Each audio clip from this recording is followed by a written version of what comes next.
Halusyan mga kamamshi. So, ayan, magbalot na tayo ng ating embutido. So, ito na po yung ating aluminum foil. So, always magpahid po tayo ng butter mga kamamshi para later hindi po siya magtikit-tikit and hindi tayo mahirapan. So, ganyan lang. Wait muna.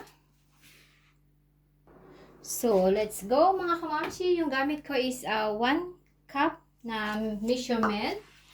So, pwedeng kayo na lang mag-adjust kung gusto nyo 1/2 lang. So, ako 1 cup na mga kamamshi kasi kami lang din kakain ito.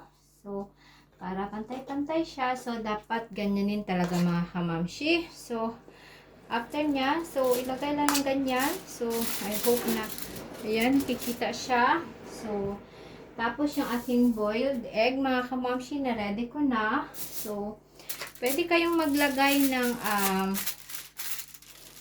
cheese na kinat nyo na or hot dogs mga kamamsi kasi ako ayaw ko na maglagay. So, ilalagay ko lang is egg.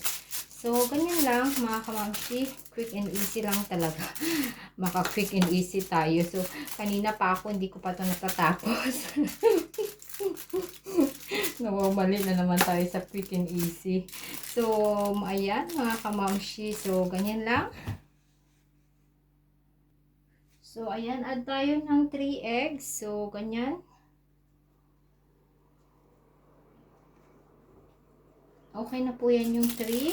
So, fold lang natin ng mabuti mga kamamshi. So, ay, I'm sorry. My God.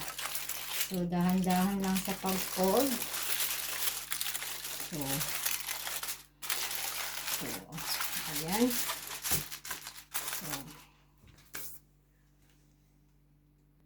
So, ayan mga kamamshi. So, dapat i-press dito. I-close po siya ng mabuti. So, nasira na agad yung aluminum foil ko. So, okay na yan mga kamamshi kasi yung side natin is ayan. So, kailangan ano talaga siya. So, para later hindi siya mapasok ng water pag na-steam natin. So, ito siya.